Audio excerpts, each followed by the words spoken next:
সৌম্য সরকার আর লিটন কুমার দাস দুই opener Bangladesh cricket board কিংবা specifically বলতে গেলে নির্বাচকদের কি জাদু করেছে, নাকি তাদের গোপন কিছু বোর্ডের কাছে আছে, নাকি বোর্ডের গোপন কিছু তাদের কাছে আছে? বড় অভাগা একটি দেশ, মানে বাংলাদেশ জাতীয় ক্রিকেট দলের কথা বলছি আর কি। এক অর্থে খুবই হতভাগা দুর্ভাগাদের ভিড়ে ভাগ্যবানও কিন্তু রয়েছে। কে বা কারা? সেটা হচ্ছে কি ওপেনার। ওপেনিং পজিশন নিয়ে বাংলাদেশ জাতীয় ক্রিকেট দলের এমন একটা আসসালামু আলাইকুম সুপ্রিয় দর্শক বন্ধুরা, এমন লজ্জাজনক সিরিজ হারের পরও বাংলাদেশ ক্রিকেট বোর্ডের কি হুঁশ ফিরবে না? দর্শক বন্ধুরা, যেখানে বাংলাদেশের টপ অর্ডারদের ব্যর্থতা যেন কিছুতেই শেষ হচ্ছে না, অথচ একের পর এক লিটন কুমার দাস এবং সৌম্য সরকারকে উলট পালট করেই চালিয়ে যাচ্ছে, যেখানে বাংলাদেশের অনেক ওপেনার পড়ে রয়েছে। দর্শক বন্ধুরা, তামিম ইকবালকে কেন বিশ্বকাপে ফিরায়নি এবং আন্তর্জাতিক ক্রিকেটে কেন ফিরায়নি, সেখানে যেন এক আকাশ সমান প্রশ্ন রয়েছে। দর্শক বন্ধুরা, এবার সেই সকল বিষয়গুলোকে কেন্দ্র করে এবার বেশ কিছু বিষয় উঠে আসতে শুরু করেছে। দর্শক বন্ধুরা, কেন বারবার সৌম্য এবং লিটনকে দিয়ে বিসিবি চালিয়ে যেতে শুরু করছে এবং চালিয়ে যাচ্ছে। দর্শক বন্ধুরা, আবার সেই সকল বিষয়গুলোকে কেন্দ্র করে এবার নানা প্রশ্ন জেগে উঠেছে। তো দর্শক বন্ধুরা, আপনার মাঝে সেই সকল বিষয়গুলোকে কেন্দ্র করে বেশ কিছু চমৎকার তথ্য তুলে ধরেছি। আপনারা সেই সকল তথ্যগুলো জানলে অনেক কিছু বুঝতে পারবেন। তো দর্শক বন্ধুরা, চলুন আমরা সেই সকল তথ্যগুলো পরিপূর্ণ জেনে নেই। অবশ্যই ধৈর্য সহকারে পুরো ভিডিওটি দেখবেন, তাহলে এই সকল বিষয়গুলো পরিপূর্ণ বুঝতে পারবেন।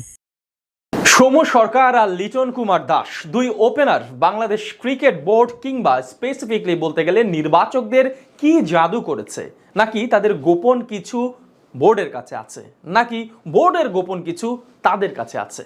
কেন বারবার তাদেরকে ট্রাই করতে হবে?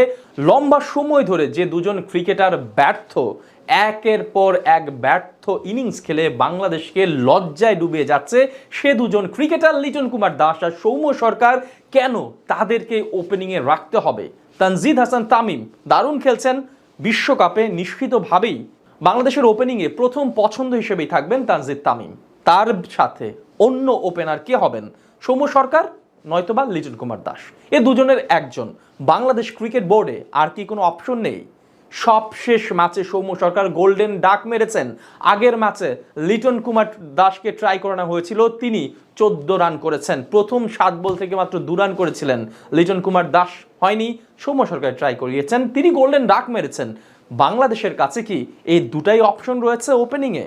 আমরা জানি পারভেজ ইমন, এই তানজিদ তামিম যিনি এখন দারুণভাবে ইনফর্ম রয়েছেন, বিশ্বকাপ অনূর্ধ্ব-19 বিশ্বকাপ জিতিয়েছেন যে ওপেনার, তিনি বাংলাদেশের ক্রিকেটে এখন পর্যন্ত সমসাময়িক অবস্থায় এই তানজিদ তামিম কিন্তু টপ নচ ওপেনার। সেই তামিমের সাথে জুটি বেঁধে অনূর্ধ্ব-19 বিশ্বকাপ জেতা পারভেজ হোসেন ইমন, তিনি কিন্তু জিম্বাবুয়ে সিরিজে একাদশের স্কোয়াডের সাথে ছিলেন, কিন্তু তাকে আসলে খেলানো হয়নি, একটা ম্যাচেও টেস্ট করানো হয়নি। অথচ সাম্প্রতিক সময় তিনি ঘরোয়া ক্রিকেটে দুর্দান্ত খেলেছেন। এই যে তানজিদ তামিম যতটা স্ট্রাইক রেটে ব্যাট করেন, আমি নিজে বাংলাদেশের একমাত্র সাংবাদিক হিসেবে অনূর্ধ্ব-19 বিশ্বকাপ সাউথ আফ্রিকায় কভার করেছিলাম, যেখানে বাংলাদেশ চ্যাম্পিয়ন হয়েছিল। সেখানে আমি নিজের চোখে দেখেছি পারভেজ ইমনের স্ট্রাইক রেট তানজিদ তামিমের থেকেও অনেক বেশি। এটা সবাই জানে, ঘরোয়া ক্রিকেটে তিনি সেটা প্রুভ করেছেন। সেই ইমনকে কেন টি-20 ক্রিকেটে ট্রাই করানো হয়নি? খেলা তো দূরের কথা, আপনি সৌম্যকে দিয়ে লিটনকে দিয়ে দিনের পর দিন আপনি ট্রাই করাচ্ছেন, কেন তবে পারভেজ ইমন নয়? তাকে কেন একটা ম্যাচে সুযোগ দেওয়া হচ্ছে না? কেন দেখা হচ্ছে না তিনি পারেন কি পারেন না? কম্বিনেশনটা অনেক দুর্দান্ত হতে পারত, কারণ এই তামিম এবং ইমন একসঙ্গে খেলে বিশ্বকাপ জিতিয়েছে বাংলাদেশকে।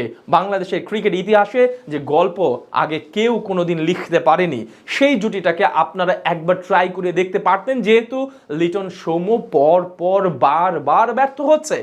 কিন্তু বিসিবির সেদিকে কোনো ভ্রুক্ষেপই নেই, তারা একবারের জন্য ভাবছে না পারভেজ ইমনকে। ওকে, পারভেজ ইমনকে আপনারা বাদ দেন, পারভেজ ইমন বাদ দিলে আপনাদের হাতে তো আরও অপশন আছে। তামিম ইকবাল ইন্টারন্যাশনাল ক্রিকেট টি-20 থেকে রিটায়ার করেছে, অনেকেই বলছে তামিমকে ন্যাশনাল টিমে আনা দরকার, অর্থাৎ সিনিয়র তামিমের কথা বলছি। সেই তামিমকে আপনারা যদি দলে প্রয়োজন মনে করতেন, অতীতে আমরা অনেক ক্রিকেটার দেখেছি দলের প্রয়োজনে বোর্ড এগিয়ে এসেছে তাকে ন্যাশনাল টিমে খেলানোর জন্য।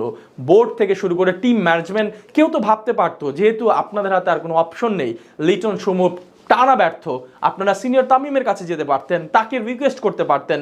অন্তত পক্ষে যে কেউ চোখ বন্ধ করে বলতে পারবে তামিম ইকবাল এই লিটন এই সৌম্যর থেকে শতগুণে ভালো ক্রিকেট খেলতো, যতই তার বয়স হোক, যতই তার ফিটনেস না থাকুক। তামিম ইকবাল নিঃসন্দেহে তাদের থেকে ভালো ব্যাট করতেন। সো আপনার কাছে তামিম ইকবাল, আপনার কাছে এনামুল হক বিজয়, আপনার কাছে পারভেজ ইমন, কত অপশন ছিল, কাউকেই কেন দেখা হয় না? বারবার এই ঘুরে ফিরে একই নাম, লিটন কুমার দাস আর সৌম্য সরকার। আমার তো মনে হয় বিসিবি এবং তাদের মধ্যে কোনো একটা যোগসূত্র আছে, যার কারণে তারা দেশের ক্রিকেটের কথা না ভেবে শুধুমাত্র ব্যক্তি স্বার্থের কারণেই তাদেরকে একাদশে বারবার খেলানো হচ্ছে। বাংলাদেশের ক্রিকেট কি এতটাই তলিয়ে গেছে যে এই দুজন ছাড়া আর বিকল্প কোনো ওপেনার নেই? তাহলে তো সেটা বিসিবিরই ব্যর্থতা। কেন তারা তৈরি করতে পারেনি?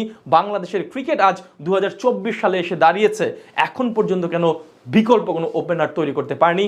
বাংলাদেশ এই দায় বড় অভাগা একটি দেশ, মানে বাংলাদেশ জাতীয় ক্রিকেট দলের কথা বলছি আর কি। এক অর্থে খুবই হতভাগা একটি দল। এক অর্থে এই দলটির নির্বাচক panel, coach, captain, team management খুবই দুর্ভাগা।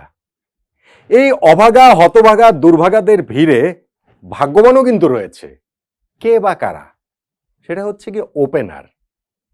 ওপেনিং পজিশন নিয়ে বাংলাদেশ জাতীয় ক্রিকেট দলের এমন একটা অবস্থা, এমন বিতিকিচ্ছিরি একটা অবস্থা যে কেউ ওপেনার হয়ে যেতে পারে, যে কেউ বাদ পড়তে পারেন, এবং বাদ পড়ার পর তার দলে আসার জন্য নিজের কোনো পারফরমেন্স লাগে না, আরেকজন পারফর্ম করলেই হন।